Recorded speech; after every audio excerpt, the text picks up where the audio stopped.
working 2 days a week, constellation. Time to get a real job. Alright. Please welcome Justin.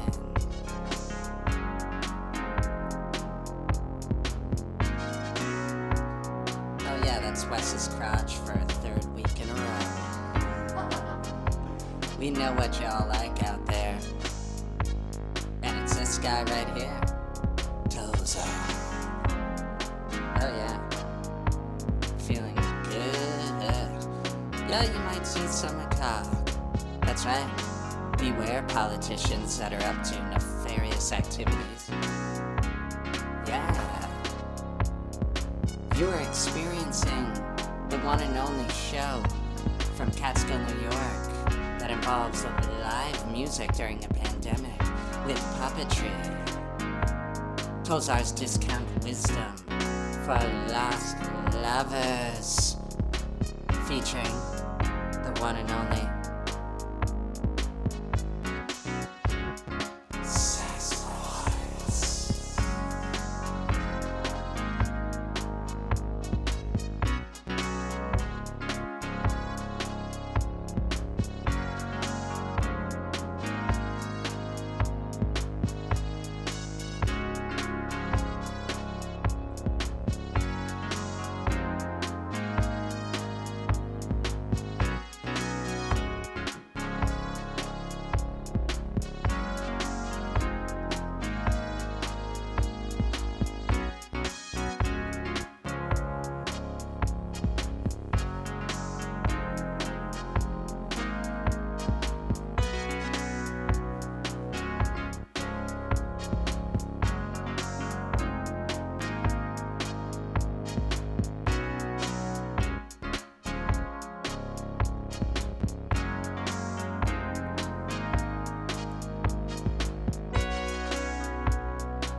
Ladies and gentlemen. Sorry, I had a little hoarse in my throat. How's everyone doing here tonight? Oh yeah? We got all the regulars in the lobby this time. But I was a little worried that our escapades last week during the snow emergency might have turned a few of you off. But I can see that love prevails, or at least lost love prevails.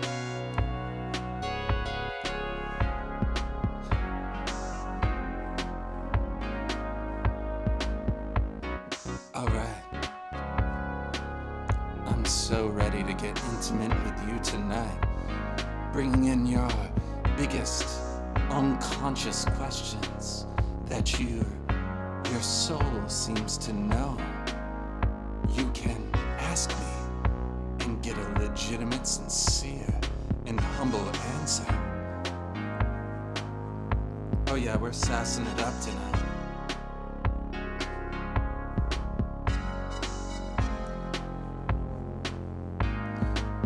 We got a Twitch server in the house. Photo Ewing. We got Greetings Pals saying, feels good to be back with the bro heathens, that's right. Photo Ewing. Couldn't wait to hear the show. We got Liam Tiger Singer in the audience. Smooth, yet sassy. Nice Liam Tiger Singer. We got Frankie Fitch, soon to be a Super Bowl warm-up gig. We got Steffi Puff. Annie Boo Boo needs to find herself tonight. Well, Steffi Puff, you have nothing to worry about. I got Annie Boo Boo taken care of, alright? Oh yeah. We got Ruviem with that heart thingy. I know Ruviem loves hearts. We got Photo Ewing again saying sounds good, and we got Steffi Puff again saying this show is better than Tom Brady kissing his son. Steffi Puff, that's right. And the difference between this and the Super Bowl is this show isn't rigged. You know what I'm saying? Though I'm sure DraftKings has all these bets you can make on this show, like how many minutes before Tollzar slurs a word, or which Sass Boy is going to make an awkward posture first, or how many beats per minute is the first song going to be. I'm sure we could bet on every aspect of this show. Let's just soak in the sass for a minute.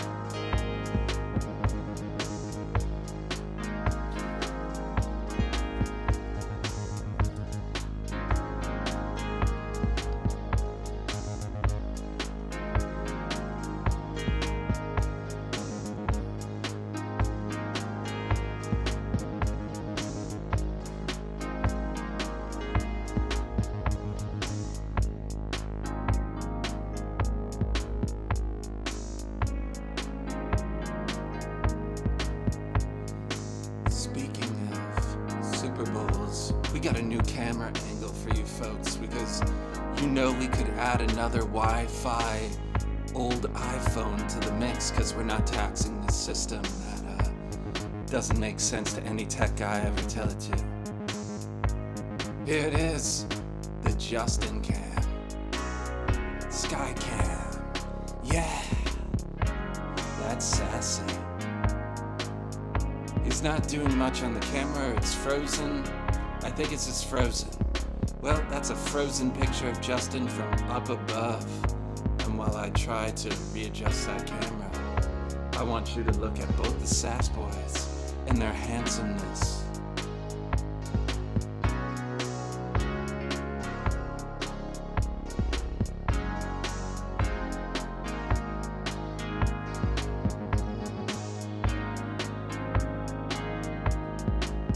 We already lost the Sky Cam. That's okay. I'm not sure exactly what happened there.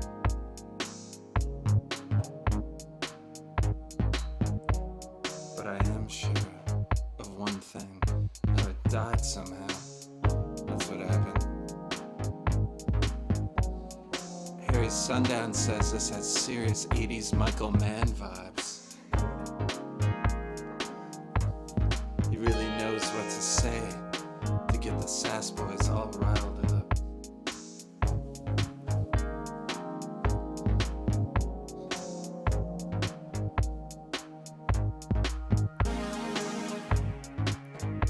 Well, the moon is in Capricorn today, where it will be until about 8 p.m.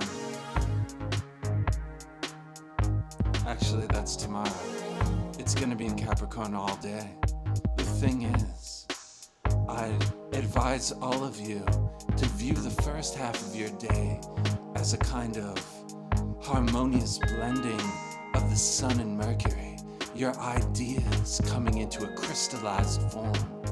But with that Capricorn moon, you know your heart has an ambitious appetite for responsibility.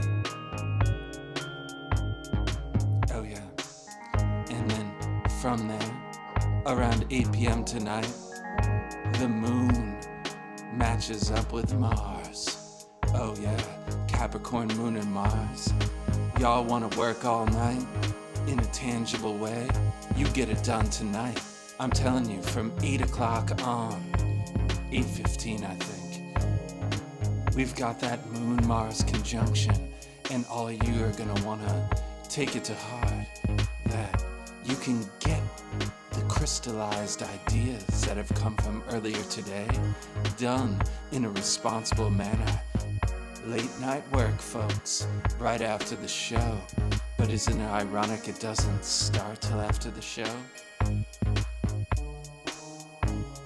Oh yeah, that's just a little tidbit for you. We're psyched to be here. Nice finger, dude.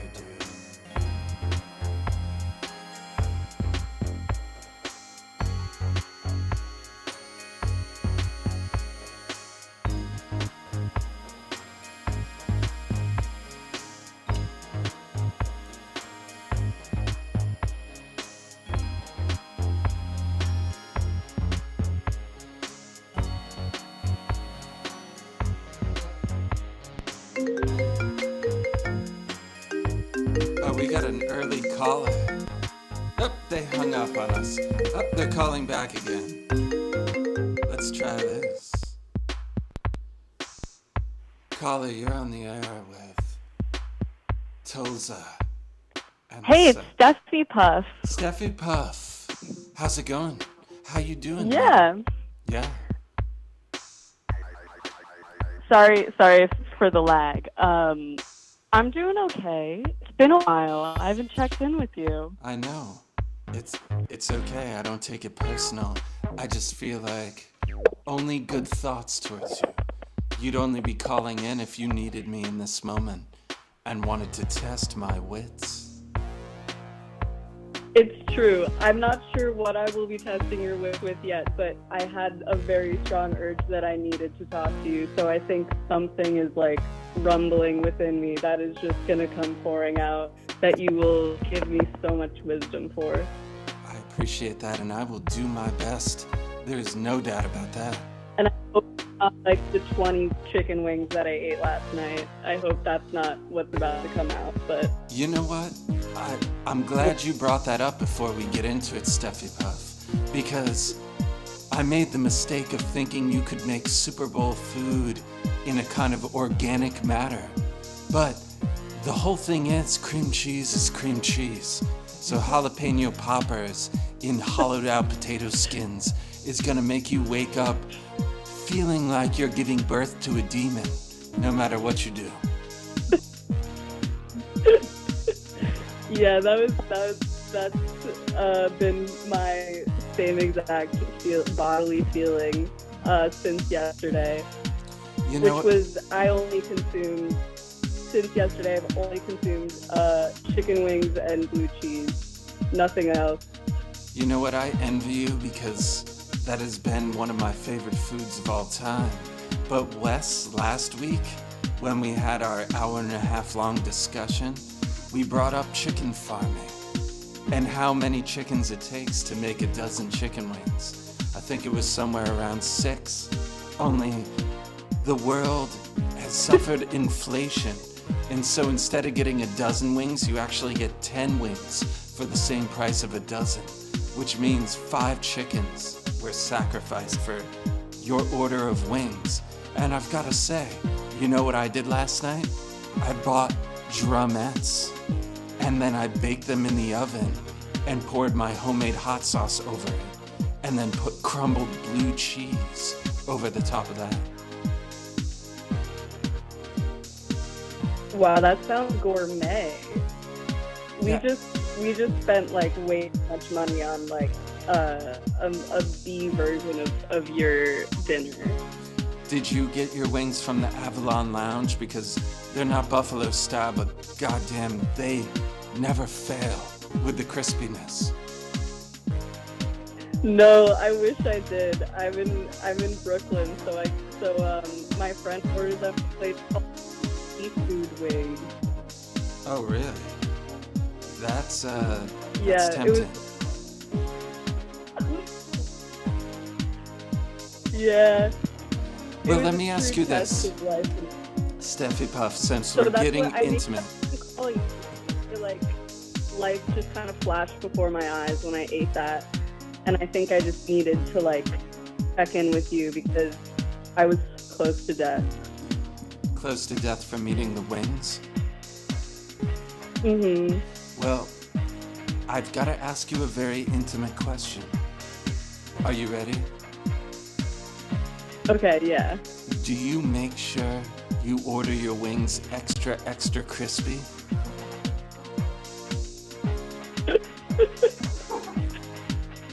No, I order them, like, extra, just kept it that, transported, like, miles and miles around the same block so that's extra soggy.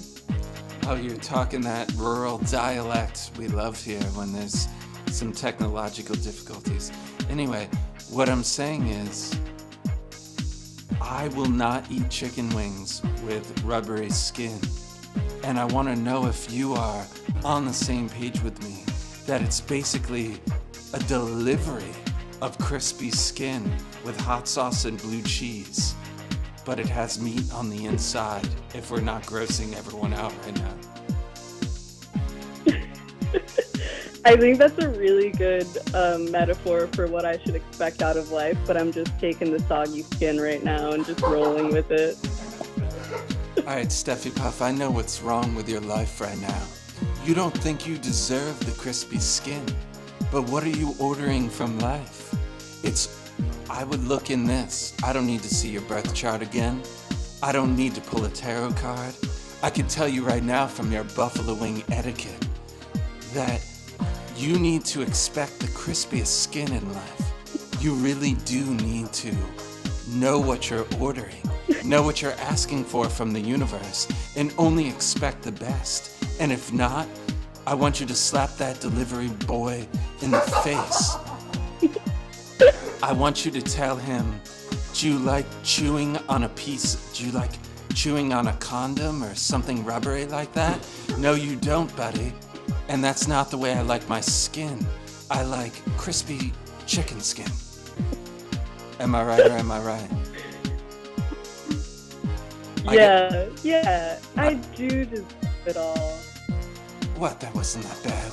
I guess my tech guy's telling me I'm drifting away from PG. Sorry, Steffi Puff. Frankie Fitch tells you No, don't it's forget okay. to floss. Oh, that's good advice. Yeah. Well, Steffi Puff, is there something else you're wondering about that we should talk about right now? Or did that answer every question? I think that definitely could be applied to everything, everywhere, ever. But, okay, quick question. I know this isn't the dream segment, and I'm not going to talk about my dreams. But I've had this thought recently. Do you think that you can, like, meet up with people on the astral plane if you have no practice doing that? So you think you could just, like, give it a go and see what happens? Yeah, you know what? I call it the etheric plane. And the idea of that, and I've definitely seen it before, is your intention is key. And if you can tap into your subconscious somehow through a trance state, sure, that could happen through psychedelics. It could happen through hypnosis. And it could happen any other way that you can figure out that I'm not aware of, through meditation. However, my experience is you actually contact that part of the person you are trying to contact in the etheric plane level that you are reaching them from. In other words, you could say, hey, I want to contact a friend that lives in Sweden. And you get yourself in that subconscious linked trance state. And you talk to them with meaning I mean, what kind of message are you sending them anyway? If it has some meaning, I have faith that you will actually reach them. And then that person in the world that we know every day will then go, I need to call Steffi Puff. Something tells me I should forgive her for something she did, or have a certain dream or feeling. Yeah. I don't expect overt recognition from the other person, but I guarantee you it is possible to reach them on the etheric plane. Okay. I mean that. This is good. Right from the heart. I'm gonna try that out with my, because I don't see them enough all day. Yeah, try it out.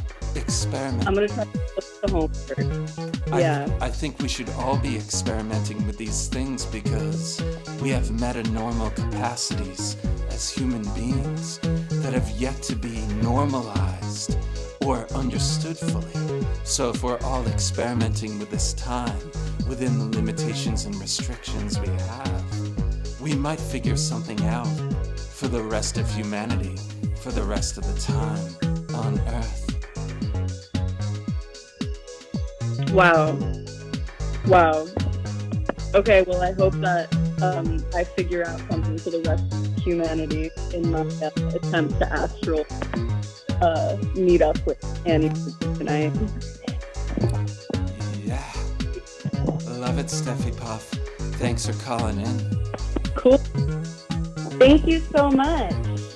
Oh yeah, you're welcome. Good to talk to you. Always a pleasure, and love your content. And if you don't order your wings extra crispy next time, I'm gonna be a little bit disappointed in you, I'm just saying. Okay, I'll do it, I promise. Okay. Alright. Bye. Toodaloo. Ta-ta. Wow. An early caller feels good, doesn't it, Sass?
Caller, you are on the air and messing Wes up like nothing I've ever seen. Caller, are you there? Call failed. I'm calling you back, caller. I'm calling you back.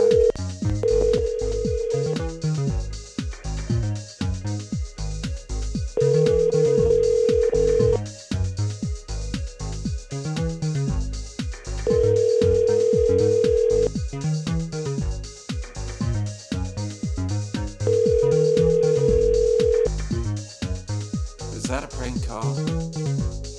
Telephone number 518. All right, we'll end it right there. All right, we got a new call coming in. I guess you get what you ask for. Oh, caller, you are on the air with Tollzar's Discount Wisdom for Lost Lovers, featuring Hi, Tollzar. Sass Boys. Yeah. Hey, what's going on, caller? How you doing? Good. This is Liam Tiger Singer. Wow, just giving it up to us. That easy. I love it, Liam Tiger Singer. You are definitely a supporter of this show. I love what you do, Tollzar, and I actually haven't called in before, but a very specific question occurred to me. Go ahead. I'm here. Fully yours. Well, basically, I want to know if you believe in Bigfoot. Interesting. Now, can I clarify something with you? Even with the lag on this phone You- call? Okay. The You clarification can, is this. and if Do you mean literal, in the tangible form Bigfoot? Or do you mean believing in Bigfoot because Bigfoot needs to be believed in as an archetype? Well, I'm going to tell you what made me think of the question. And that's that I found this book today I forgot I had. And I bought it in a diner in Whitehall, New York, which is sort of on the way to Vermont. And it's written by, it's a self-published book by a police officer from Whitehall. And it's about his contact with Bigfoot in the 70s and 80s, and about how all these people that he knows has seen Bigfoot.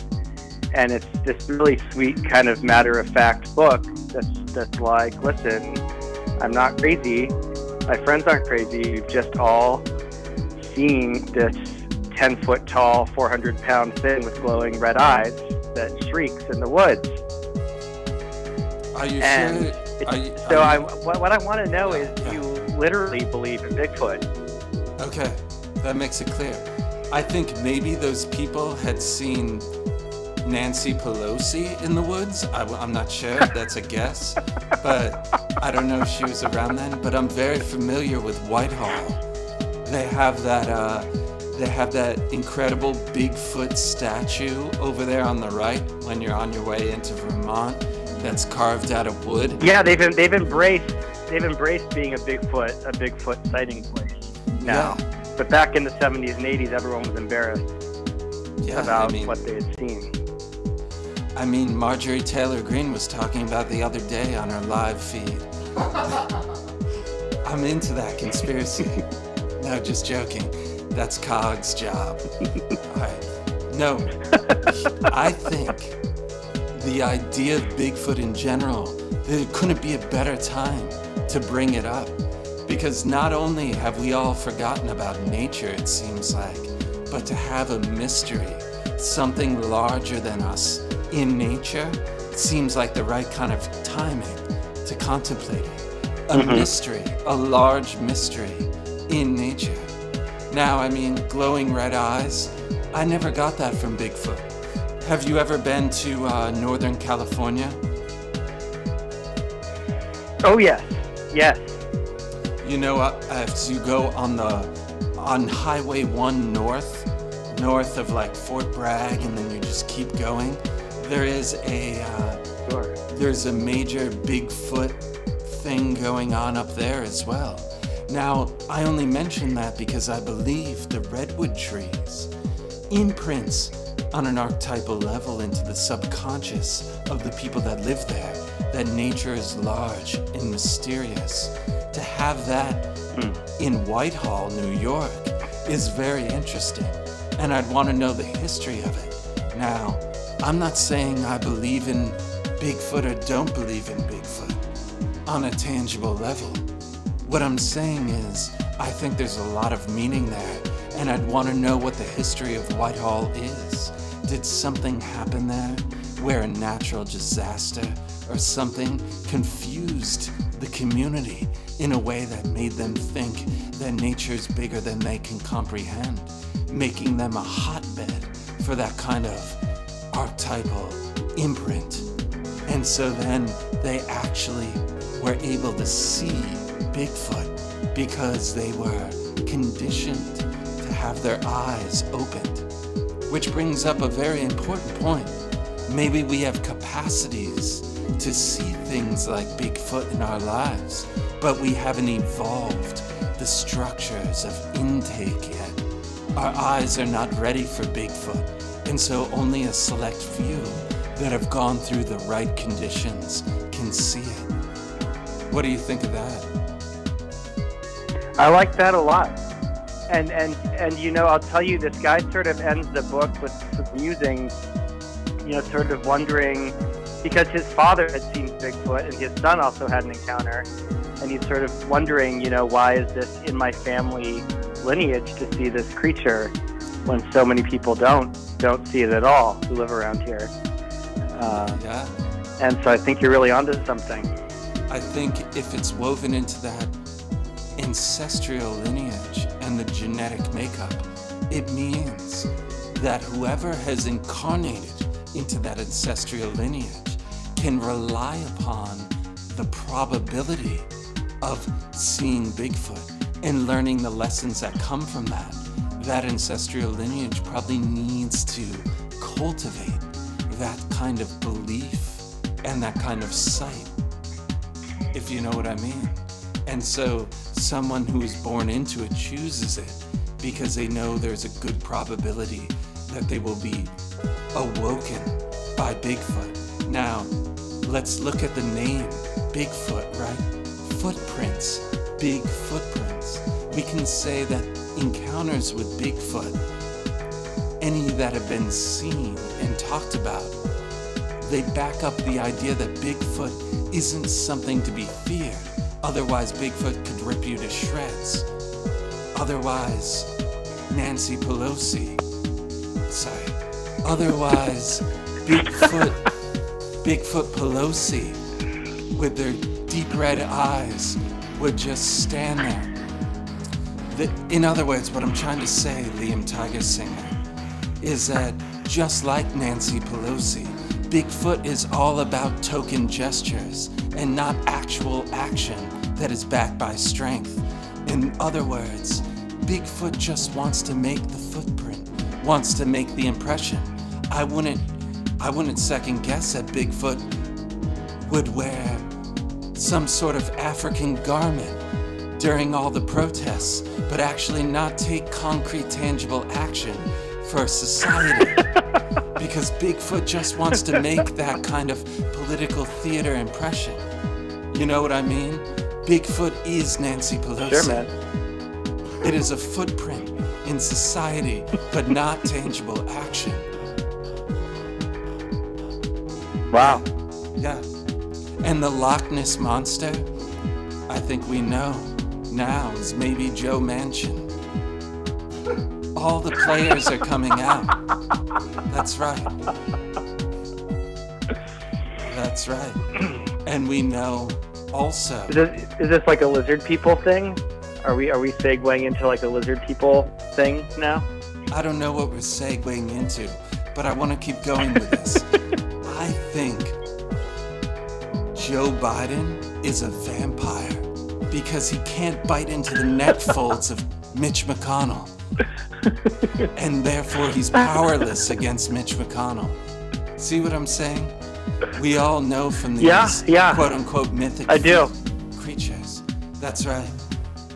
Anyway, I really do appreciate that reference to Bigfoot and to remind us all that sometimes you just need to witness to see the footprint that leaves an indelible, enduring mark in your consciousness, and it will widen and broaden your perspective of what is possible. And in these days, we need more Bigfoot sightings because we need to understand that nature is mysterious and nature is bigger than us. We are a part of nature, and as we look at our footprints in the snow, at least here in the northeastern Catskill, we can compare it to what could be. That's beautiful, Tollzar. Thanks, Liam Tiger Singer. Crouching Liam, hidden Tiger Singer. Hey, thank you, my friend. Yeah, I appreciate it, and so did the Sass Boys. Hey, Sass, let's give Liam Tiger Singer something he can groove out to as he hangs up and gets back into the live stream and can hear your music. Thank you, Liam Tiger Singer. Ooh, sassy. Sassy. Yeah, turn it up. Oh yeah, I think this is just what the doctor ordered.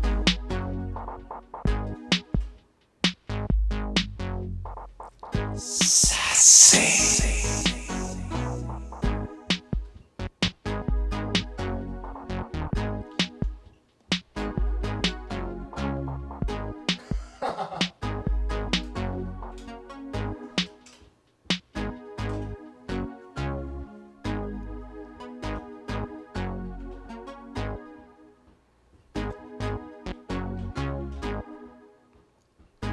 Let's turn it up.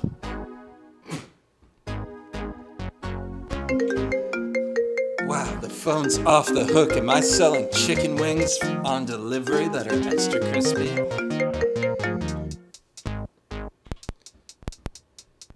Caller, you're on the air with Tollzar.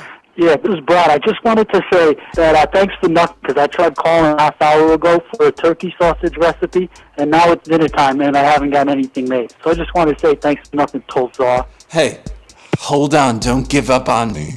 Tough guy. Sorry, that was a little hiccup again.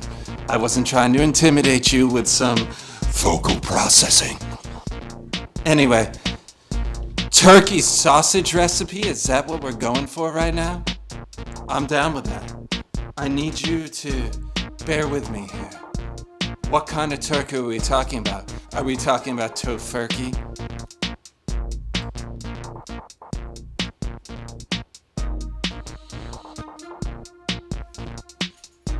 Hey guy, they hung up on me. Wow, that was the first aggro call. I mean, Wes, what am I supposed to do about that? Alright, turkey sausage recipe, you got it right now, bro. First, you call in, and it doesn't work. You get all offended. There's no doubt about that. Next.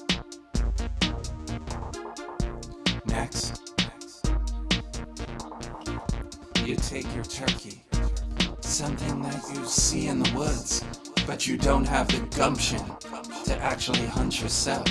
So you're gonna buy ground turkey, frozen from Price Chopper. Next, you put it in the microwave.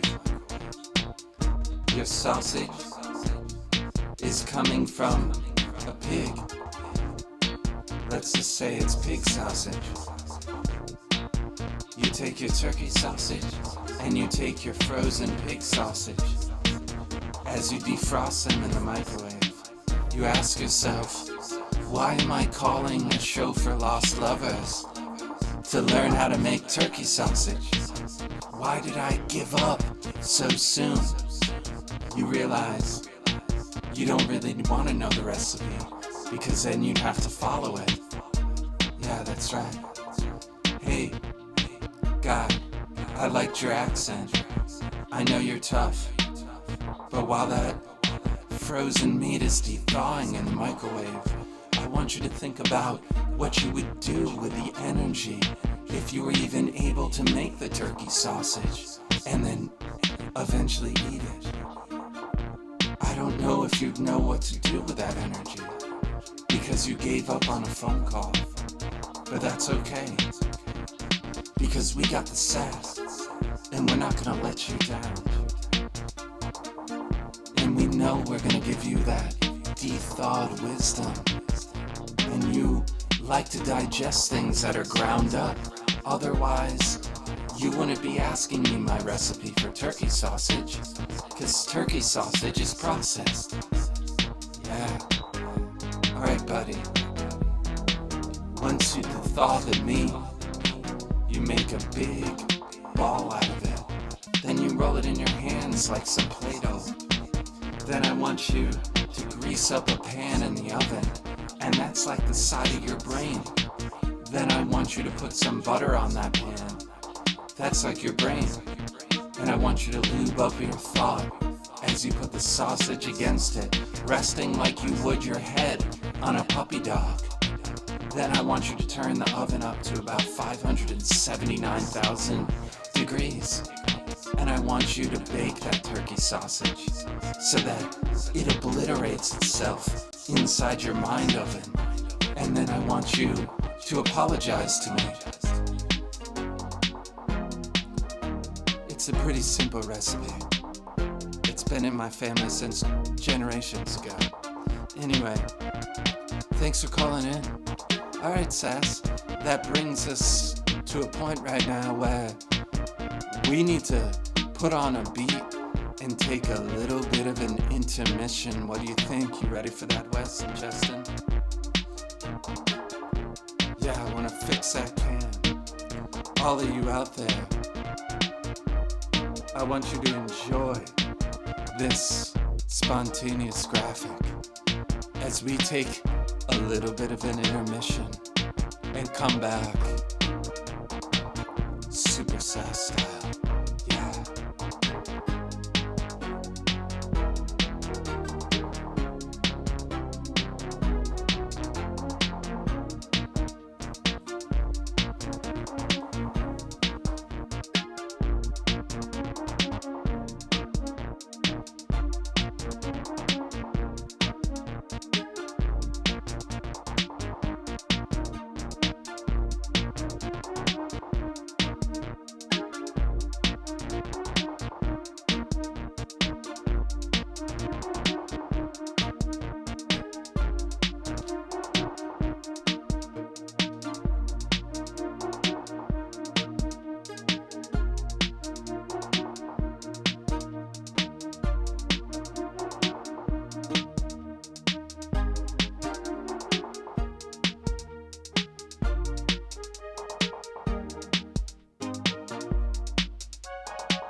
Yeah,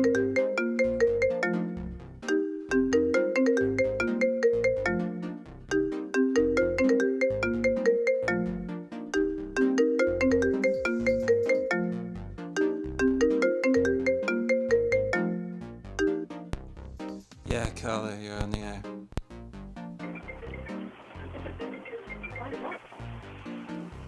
Caller, Hello. hey, how's it going? Welcome to my essence that is intermission. Yeah, this is Brad again. Brad, are you the turkey guy? I called earlier about the turkey sausage, and I just want to apologize because I was a little heated. I didn't have anything ready, and I followed your advice, and I cooked the turkey sausage, and it tastes delicious. And I just want to say I'm sorry. I was a little heated. I'm almost speechless. You're the first person to take a recipe like that. You must have a very powerful microwave of humility. Yeah, it's incredible. I bought it at Home Depot. Yeah, was that on the Home Depot card that offers 0% APR if you pay it off within 6 months, and if you don't, then It's your life is incredible. over? It's an Yeah. incredible deal. Yeah, it is. It's amazing. I think I wouldn't have half my home if I didn't have that kind of card. And this is not a commercial for Home Depot, but it's more of a commercial for microwaves, I think. Let me tell you, do you really hunt your turkey sausage? I can't hear nothing. I got a mask on my ear.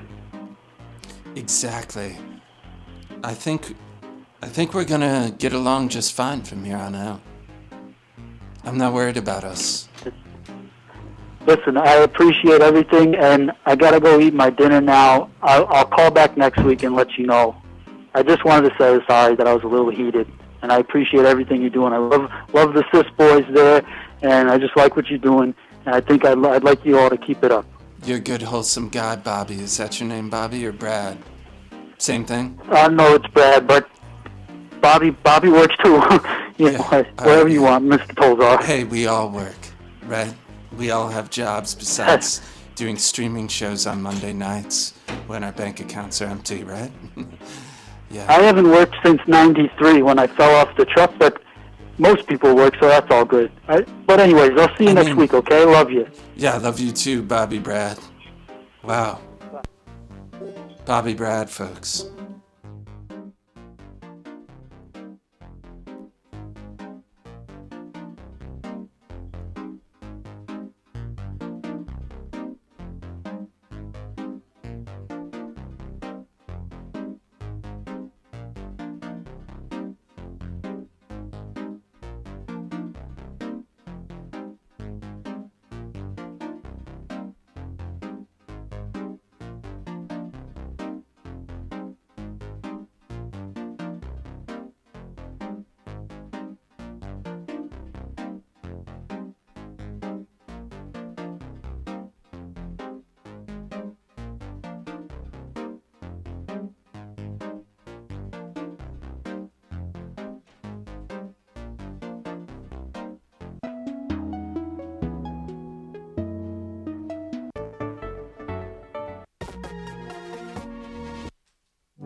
sausage.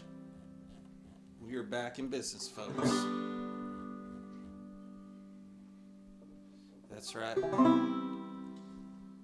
We don't have a set song for you tonight, but you know Cog ain't gonna let you down. Well, maybe just for a second. Hold on.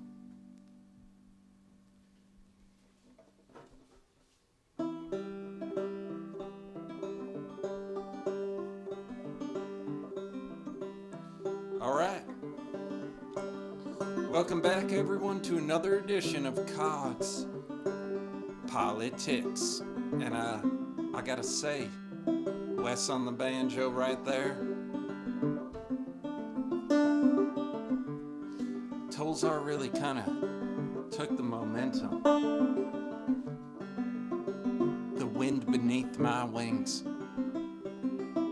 Kind of talk politics before it was time to talk politics, which is kind of my focus tonight. Is there a time to talk politics? Are we all being magnetized to the political theater of the red-eyed beings?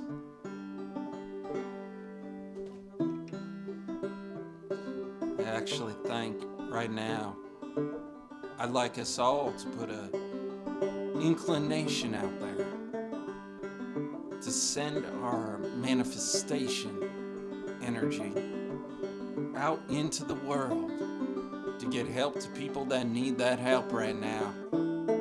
As everyone decides in the government how they can negotiate down or up. I just want to say I see you real people. I see you people that don't have the time to dig in, to watch the right channels, to listen to the right stations, to get the information you need. And therefore, in your heart, there's a little dead place for the United States government. Because you don't have faith in them anymore. Because you can see they're not for the real people. They're dividing us right now. Yeah, there's Bernie Sanders. Yeah, there are players in there. But I want us all to question whether or not we should be paying attention. Is our glance, is our focus being brought away from what we could be magnetizing that's bigger than the government? Something that stands in truth, in peace, in a greater sense of humanity. We get no examples. It's like we have nothing to look up to. We're all lost children of America in the year 2021. Hardly anything you can embrace. I can be brought to tears by a simple politician just saying something that's truthful. There's something wrong with that. And we all know there's something wrong, which is my point. Should we be focusing on what's wrong, or should we be focusing on what's right in the world? Maybe we can turn politics into something that we do proactively instead of just listening to other people, instead of paying attention. Maybe paying attention involves us doing something within our local municipalities. I really think right now I want to talk about these politics, but I'm not going to give them my time. I'm going to say right now, we've got better things to focus on as human beings on Earth. And if we rally around the environment, if we rally around what is good to us, and we don't see it threatened by other people, but we just experience that goodness, I have a feeling we're going to come out okay. I have a feeling we're going to find common ground amongst each other in a way that allows us to open our hearts,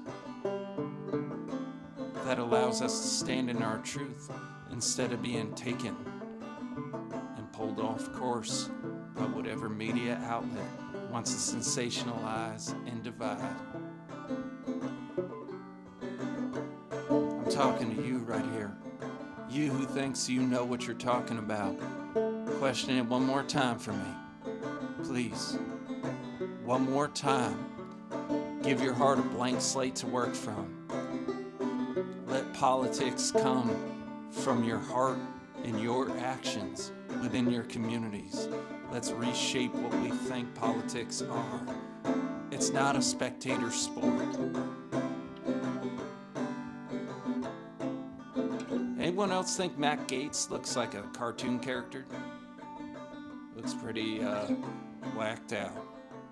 Anyway, that's hatred talk. I think Tollzar said it best. Token gestures, they ain't gonna fly these days. We need action, and let it come from your heart.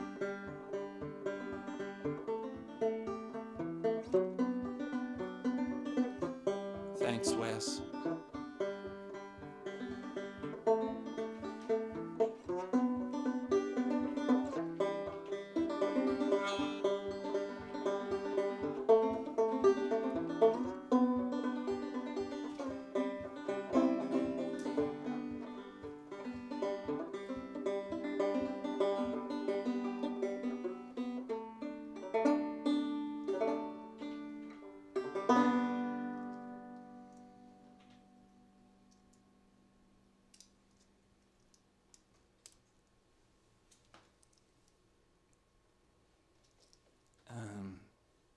You guys got something for me?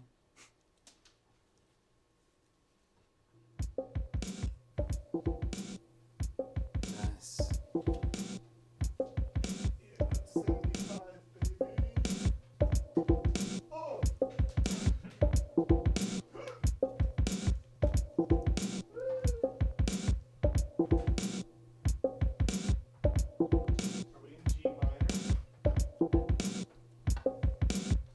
Yes, we are, bro.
Kali,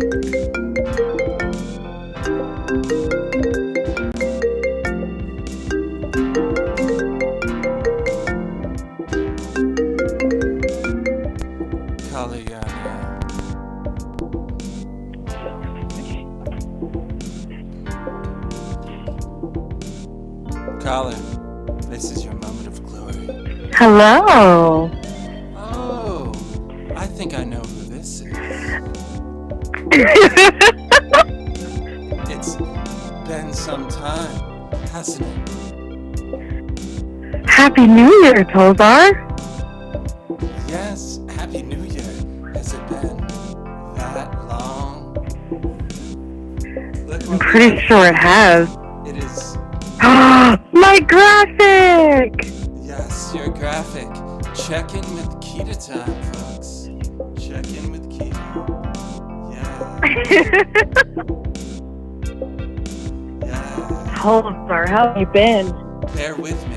I'm doing pretty well. I've had a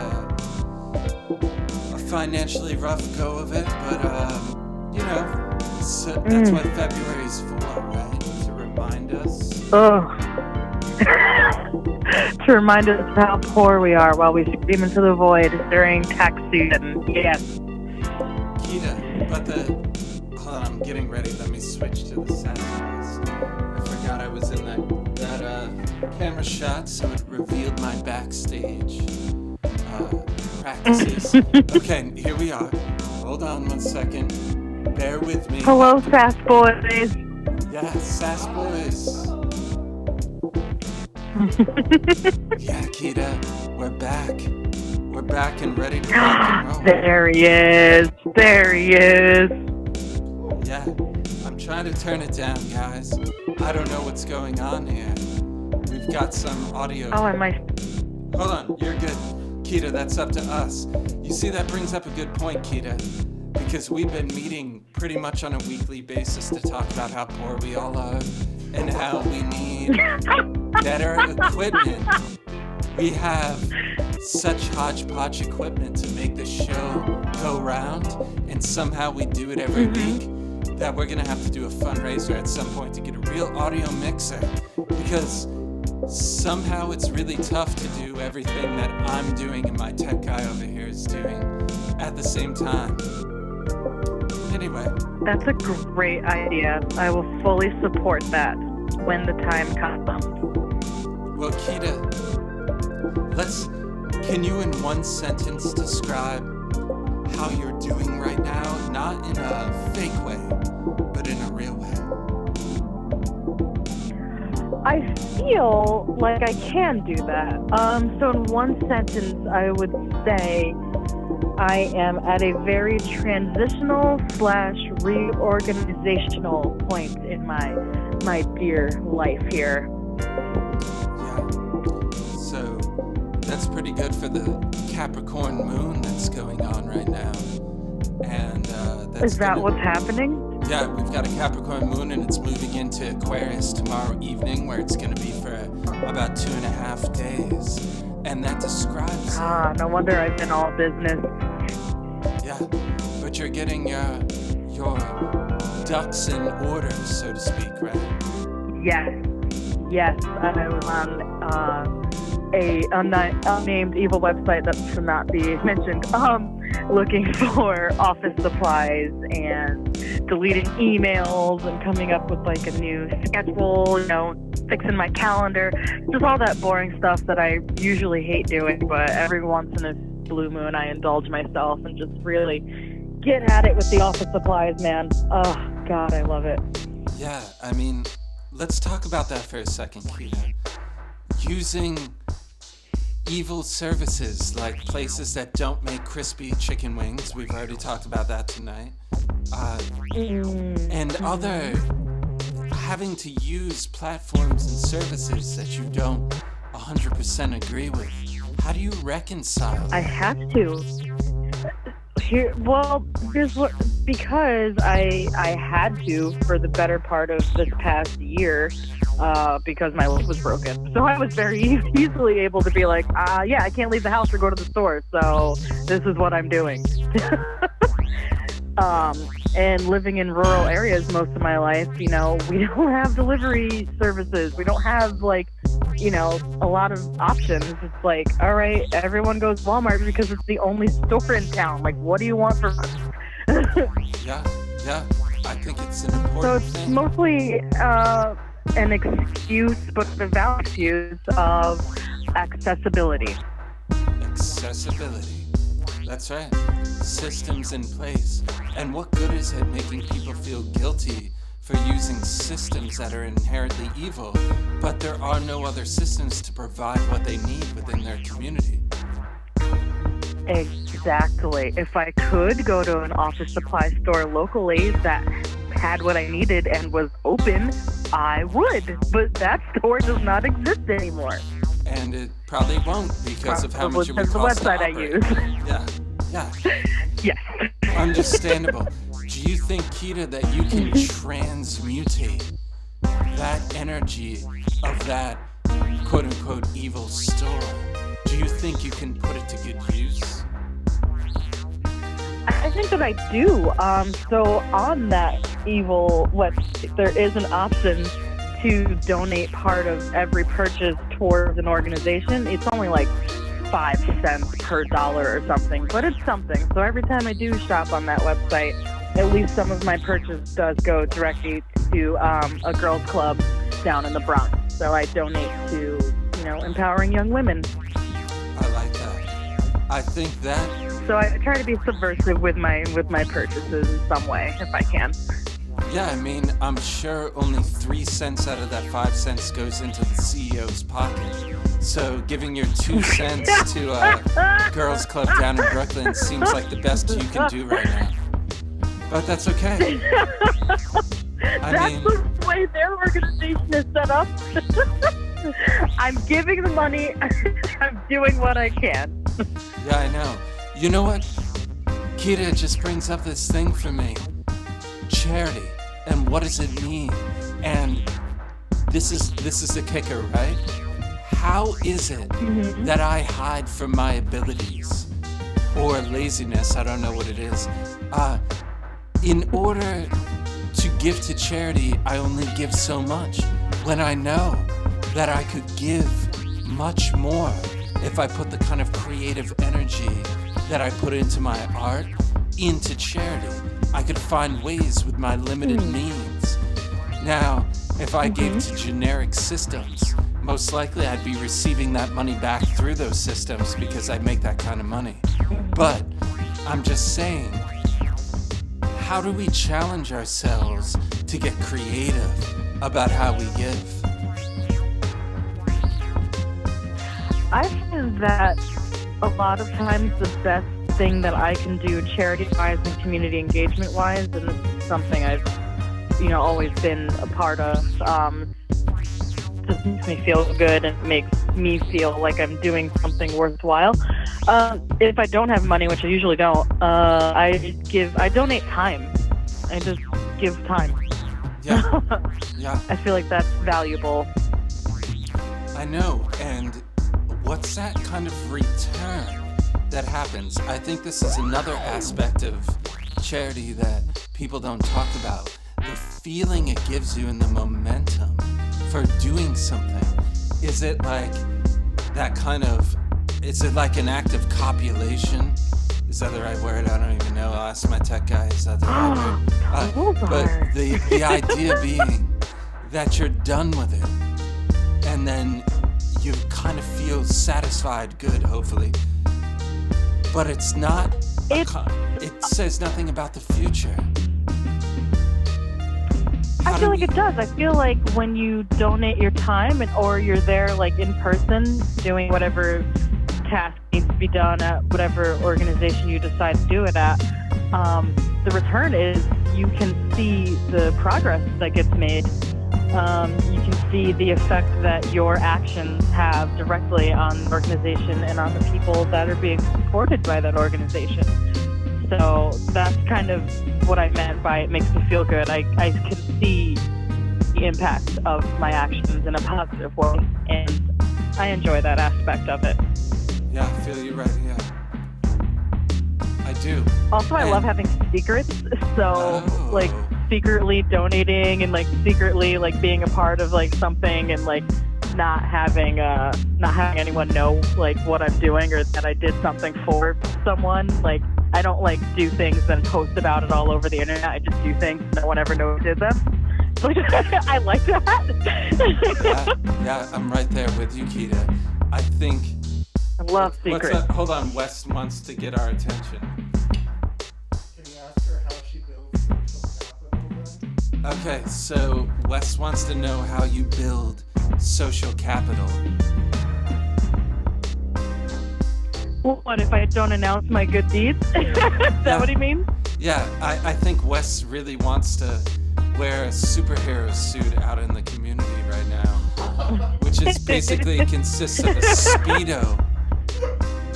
The Speedo that has my face on one ass cheek and Justin's on the other. But no, I'm serious. I think this is it. There is something, and I hope everyone at home can bear with us here as we do this check-in. But I think when you keep your good deeds a secret, so to speak, unless they need to be seen as a kind of role model-ish thing, as a way that people are like, oh, this is something people do within this community. If you keep them a secret, it gains energy and momentum secretly, just like Ruby M just said. Yes, that's how I feel. It's like the dissipation when you tell someone you did something charitable. Is it like you really do just kind of like you hold a deck of tarot cards and you just like throw them on the ground in front of them? It like dissipates all the mystery and energy. It makes me feel gross from a karmic perspective, I would say. I just don't like, I don't like bringing attention to certain things like that. It just feels exploitative. That's the word I'm looking for. Yeah, I get like that. People who walk around giving like meals to homeless people and then they like take pictures of them and put them on Instagram. Ugh. Okay, that's it gross. grosses me out. That's so gross. Yeah, Unless you are taking pictures of extra crispy wings that got delivered the way you ordered them. Yeah. No, but seriously, that's the whole thing. How do you not kind of take a selfie as you're doing something that you feel is good? And the momentum that it carries when you're the only person that knows you're doing it, but you're using... It's internal momentum. Yeah, internal momentum. And where is that momentum carrying us? To greater deeds, you think? I think so. I mean, that's how I feel about it. It's like, I don't need other people to know what I'm doing, like, most of the time. I need to know what I'm doing and feel good about and then, I don't know, it inspires me to make more, take more action in, like, a private kind of way. And, I don't know, I just like having secrets. I feel like Batman. Oh, I like that. That's the idea. Yeah. It kind of Speaking allows of superheroes, right?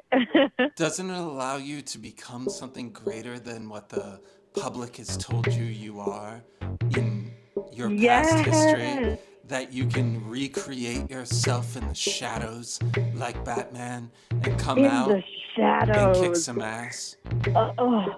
A dark crusader, yes. Oh, Keeta, in the dark shadows of charity, she emerges. Yeah. I like that. I like it a lot. And you won't even know that I'm doing it most of the time or who I'm doing it for.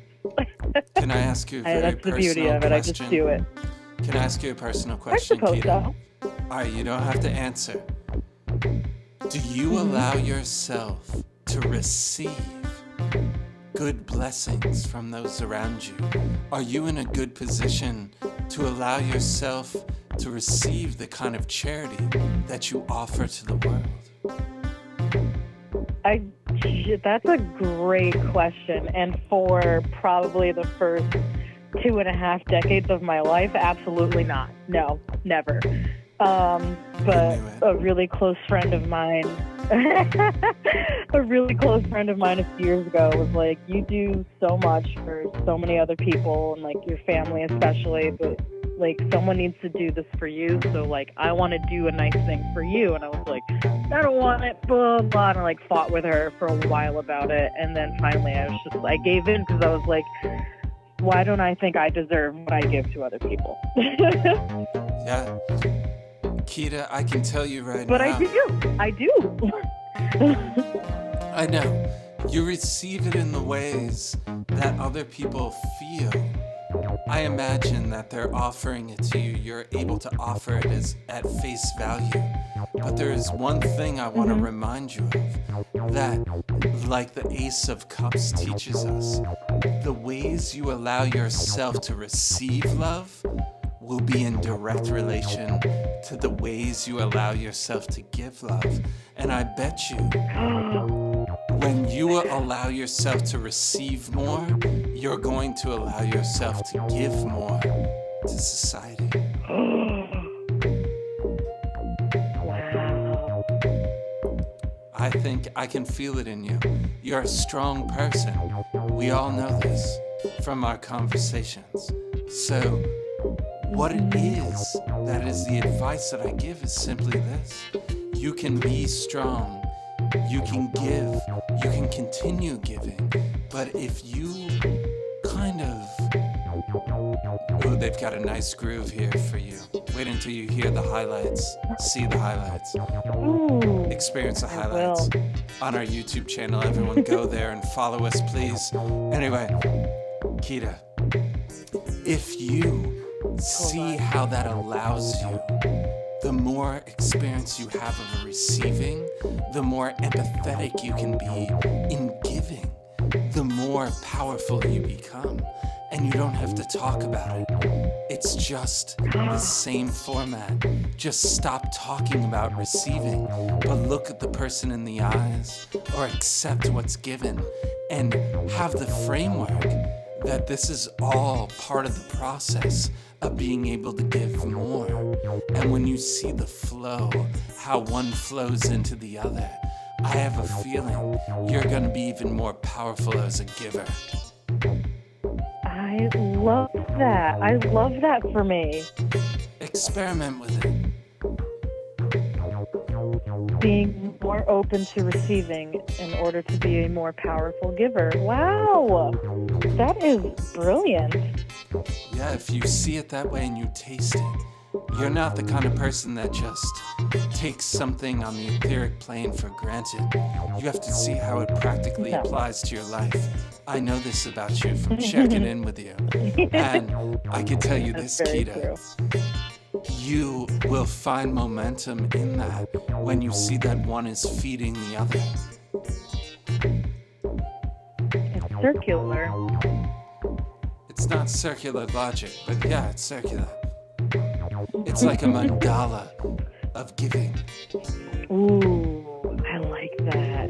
What's your mandala shape like? Or are you going to be cut off in one way? And so it never reaches itself like the mandala does. The circle breaks off into a broken spiral instead of a mandala. Keeta, I know you got the ripple effect, so this is huge for me. I want you, from now until the next time that we check in with each other, and I'm gonna say it again, they are grooving out Sass style to you right now. You elicit some sass out of these two.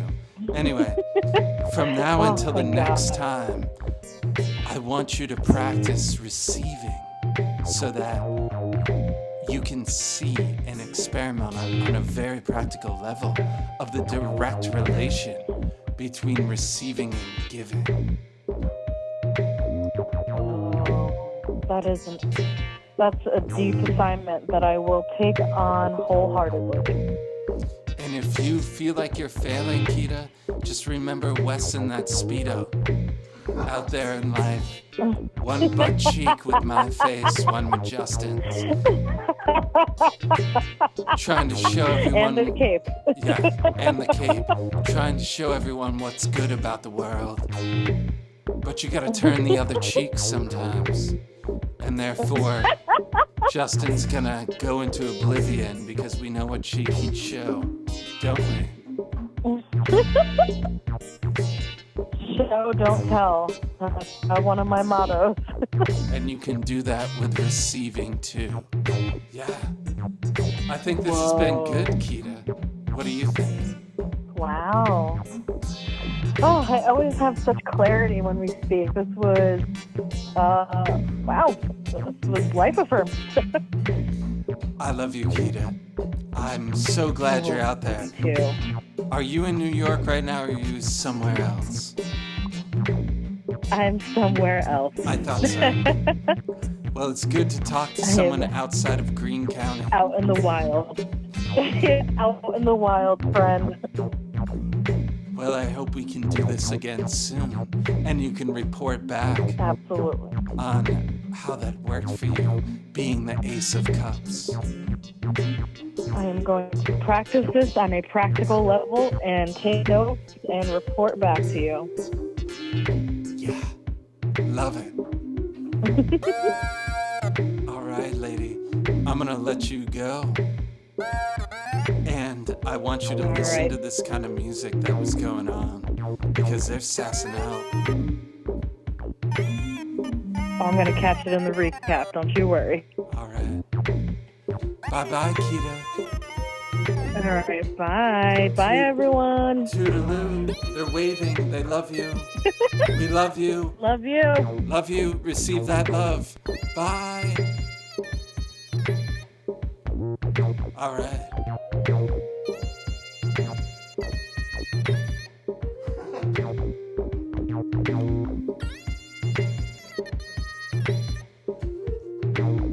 All right, we're going right into another segment here.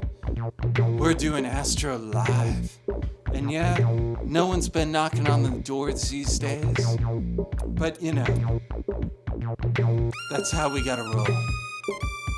But we're gonna bring that back once we can open the door and let some fresh air come in. Anyway, Astro Live is brought to you by, well, relatively no one. We do this show for free. But if you want to donate, I have no idea how you can donate. Yeah, I know how.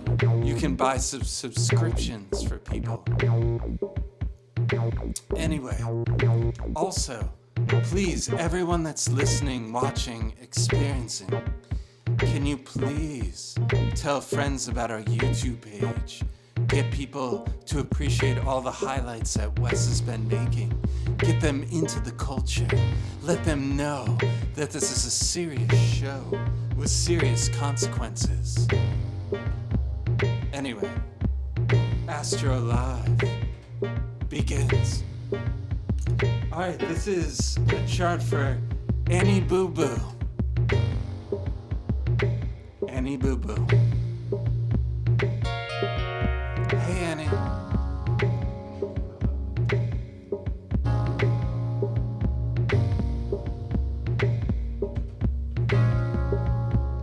Wow, we're definitely moving. Annie, I'm gonna look at your chart right now for the first time. And the first thing that sticks out to me is your sun is in Leo in the 11th house, which means there's almost a polar dynamic because Aquarius is associated with the 11th house. Leo with the 5th, that they're polar opposites, that the individual and the collective will be a big part of your vitality and center of self. And then all of a sudden I look at your 12th house, which is the unconscious, the unseen world. I see Mercury and the moon in there in Virgo. I think you could be unconscious of the critical analysis of yourself.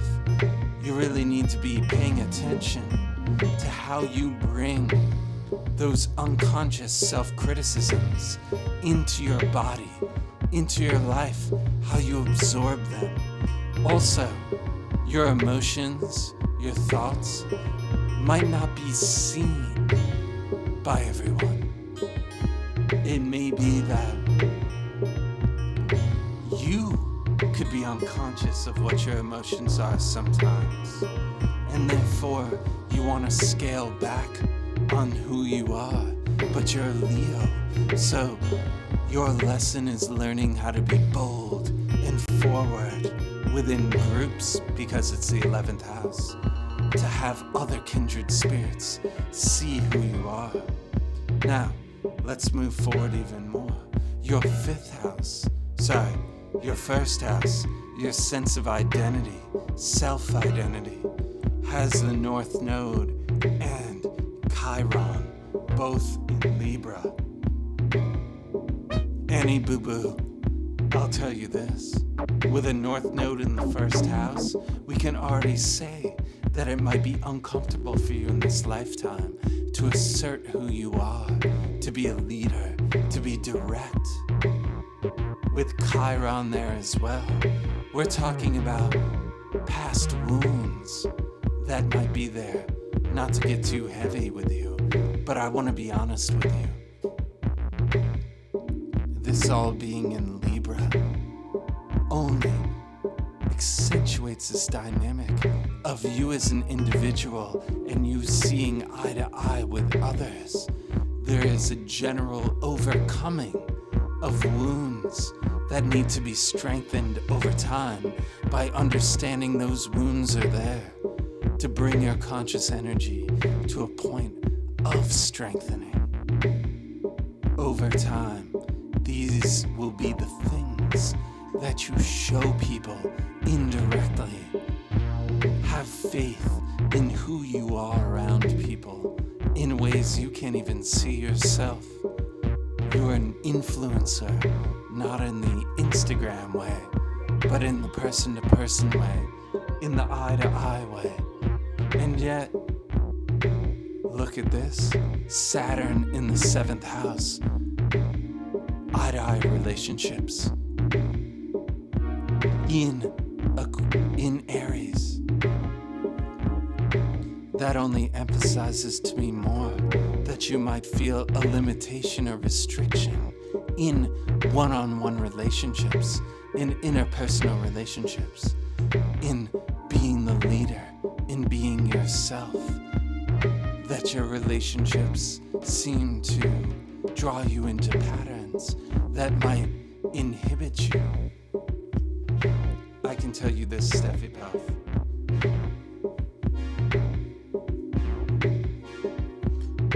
Don't shy away from those things. Learn to master them. Learn to master the art of relationship through reflection.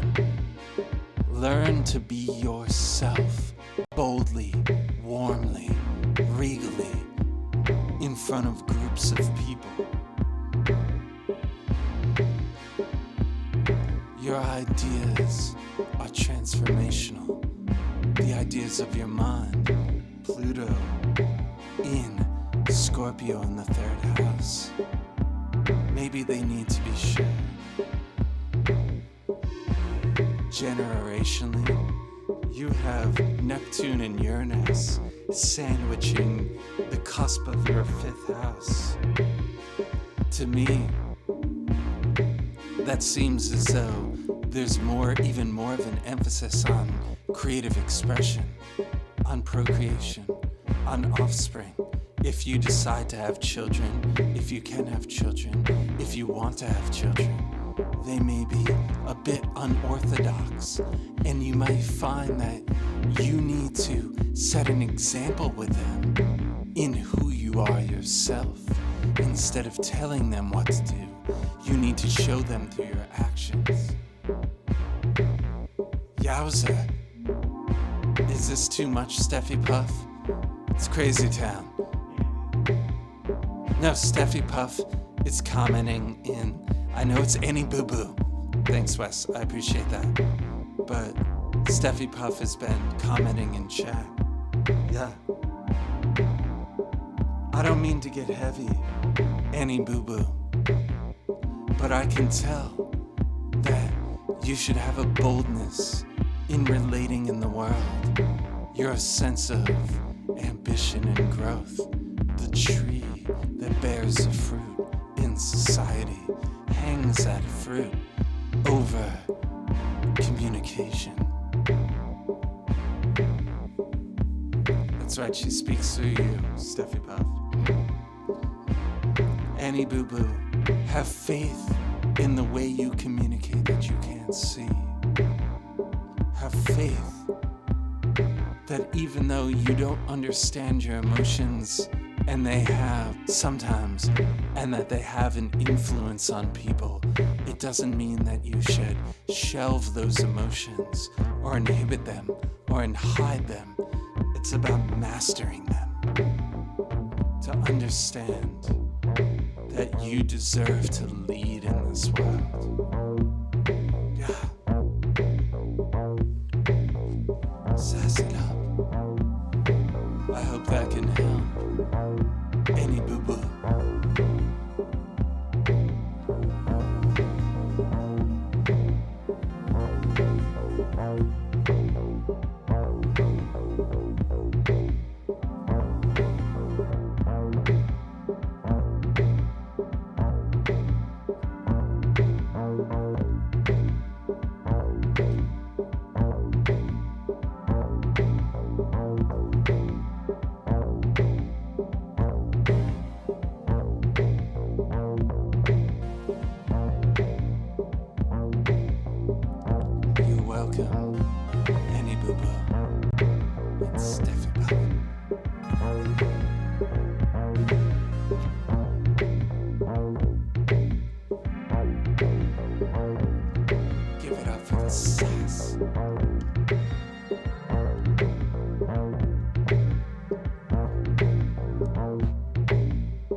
Down the home stretch here, I want to invite everyone to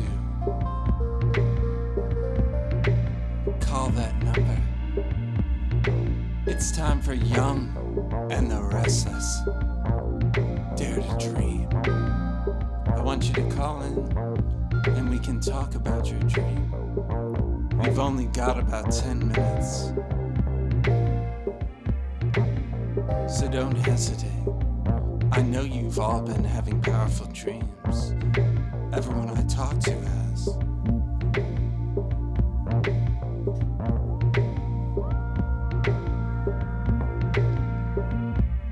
Let's talk about them.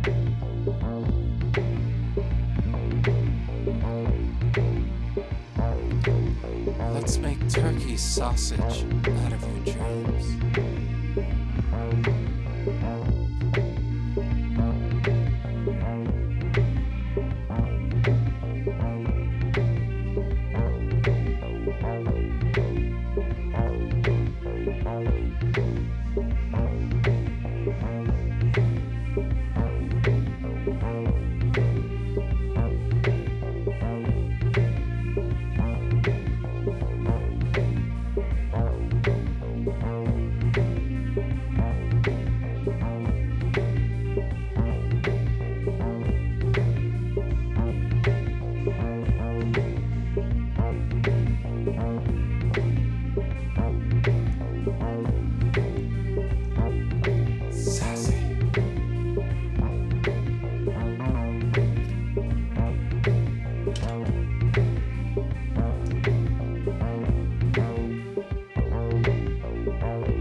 Let's talk about you and your dreams.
Sound like bagpipes. Nice. Hey, I want to give a shout out. We've got a birthday wish going out to Laura. You know who you are. Her birthday is on Wednesday. Aquarian. Just want to give that shout out, since it seems weird when you do a birthday shout out from the previous week. Maybe you have a dream. Oh, we got a caller. I knew that would do it. They hung up on me. Call back, caller. Call back.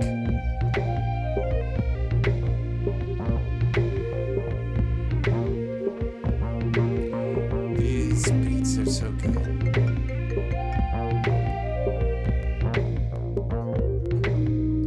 Caller, you're on the air.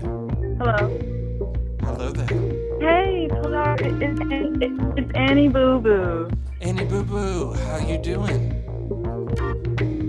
I'm good. I want to thank you for that reading. That was really beautiful. I really appreciated it. Yeah, you're welcome, Annie Boo Boo. Anytime.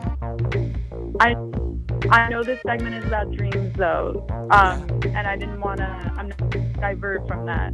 So, I had a dream about like a couple weeks ago, but it's been haunting me, and I just was wondering if you could help me with it. I just want to say trigger warning, like it's a little inappropriate. Am I allowed to say it? Am I allowed to say something like PG-13 on here? Yeah, we can go PG-13. I think I broke those rules earlier. So why not? Let's do it. Anyone that thinks they're going to be triggered and they're not in a good position, you can, I don't know, close your eyes. Okay. Yeah, or like mute it. Yeah, that too. Okay, so I had a dream that I have these dreams a lot where I'm like late to a job or I'm late to a job interview. And I had this one dream where I was late to a job interview. For context, I'm currently unemployed. So I was late to a job interview and I was like, oh shit, I really have to go to the bathroom. They have to pee. And I hopped into a stall of the building that I was interviewing in. And then when I went to the bathroom, I realized that I had tentacles like growing out of my genitals. Interesting. And, yeah, continue. And I was so obviously disturbed in the dream, but my main objective, like main priority, was I was already late for the job interview, right? So I kind of just like bummed up and went into the job interview, and then I don't totally remember how the dream ended, but that was like the gist of it. So what do you think? What do you think?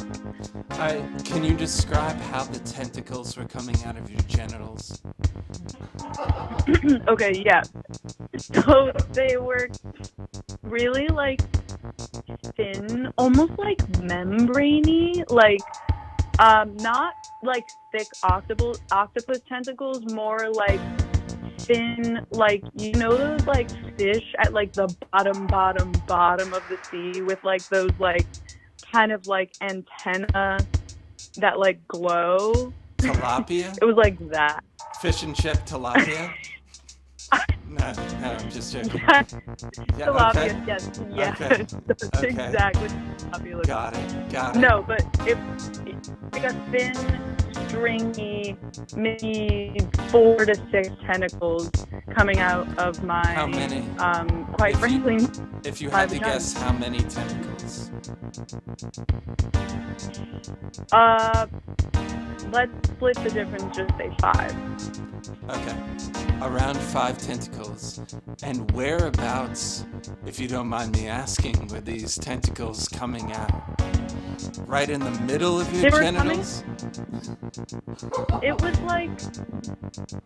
like I couldn't tell you. So now now it's like not PG-13. Now it's like R. But I couldn't tell you if it was like the top or like the bottom. You know what I mean? Or no, like the middle. Because like the bottom. Let's say the bottom is the butthole. Then the middle is that's the vagina, and then the top is like, I don't want to say the word on your beautiful, like really pure screen. I think we got it. We got But it. you know, yeah. So let's say it was the middle. It was coming out of my vagina. Okay. Yeah. Yeah, the middle of your vagina. I can say that word. I think that's not a dirty word. I mean, we already envisioned Wes in a Speedo. We can't get worse than that tonight. But, okay, so we got 5 coming out of the middle. They're thin. This is all the kind of stuff I need to hear if I'm going to give you an honest assessment of this dream. So, we've got a job interview. Let's not lose context here. So you're trying out for something. Yeah. And your abilities, right? Something right before you go into the job interview, you have to alleviate yourself of something. And then the tentacles come out at that moment in time. So we can say that maybe what you see that you can be offering the world is a little more complicated than you have in your mind's eye in a general sense. Meaning, you have some abilities as thin as they are, as dispersed as they are. Let's look at 5. 5 is the number that usually is motion coming to the aid of matter, meaning you break away from security with the number 5. It can sometimes feel like you're being attacked with the number 5, but it is an earthquake that allows you to evolve. So we bring in a sense of crisis that brings in evolution as you go into the bathroom of this job interview. These thin tentacles mean it is not something that would be, one tentacle coming out in a thick, full force. We have something that you have skills, you have dreams, aspirations and abilities, creative aspirations that are coming out in different directions that aren't focused yet. So, here is my take on it, without diving too deep into it, that what it is that you think you should be doing in the world right now, and your concept of where you stand and interview, take that into account. You're not taking in some other creative abilities, the things that you have scattered throughout your life. House the main ability maybe that you have to offer the world and put into your creative occupation. So, I would say this, right before you're about to commit yourself fully to what you're doing in the world, you have to get in touch with the parts of yourself that are just natural, aka going to the bathroom. And those natural outputs are unexpected.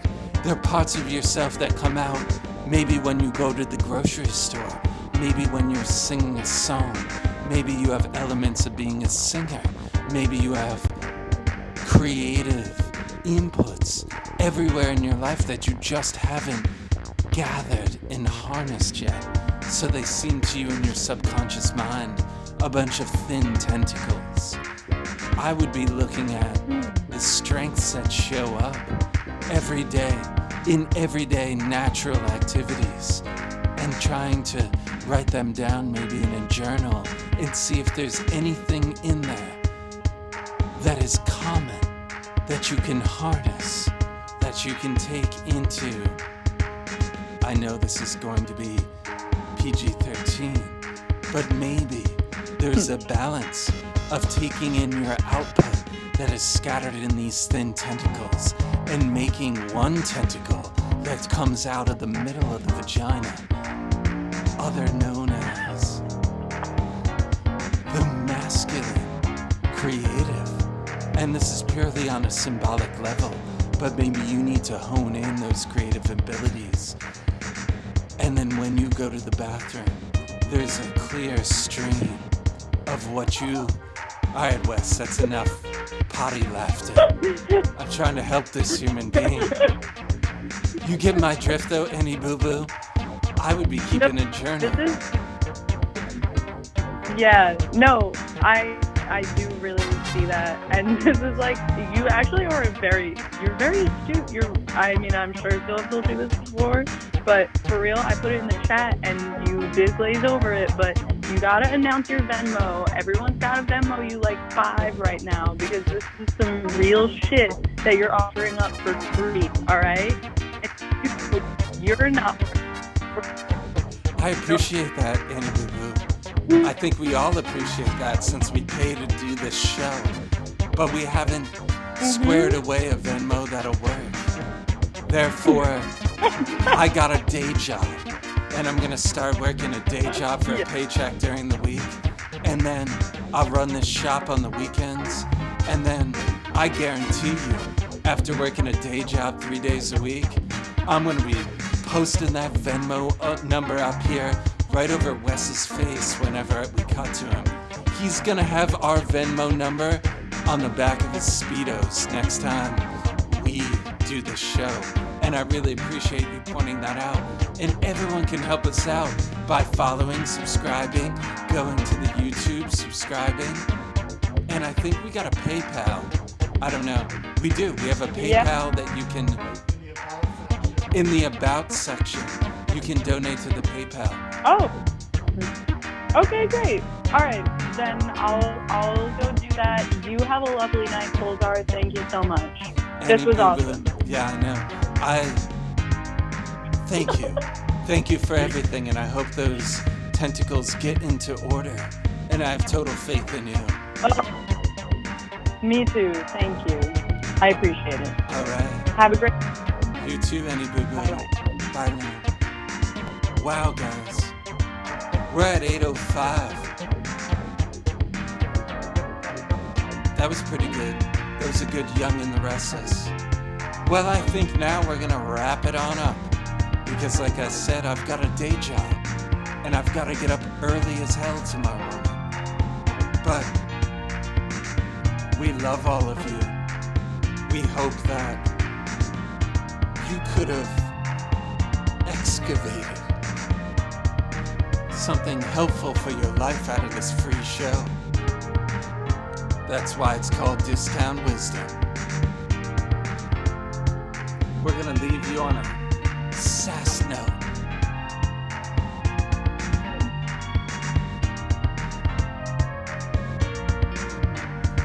Thanks, greetings, pals. I will crush my day job, Baroheeson. That's right.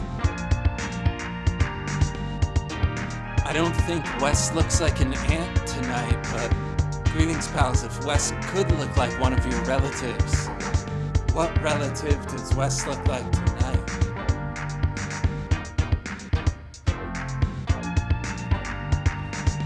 That's how we're going out.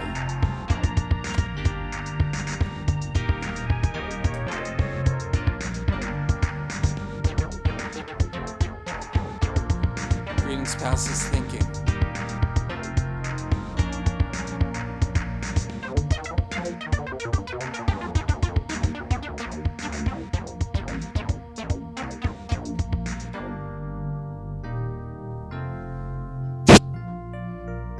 Yikes.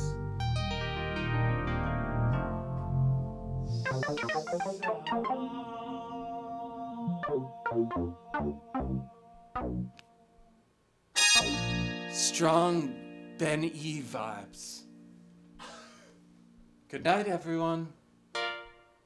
We love you.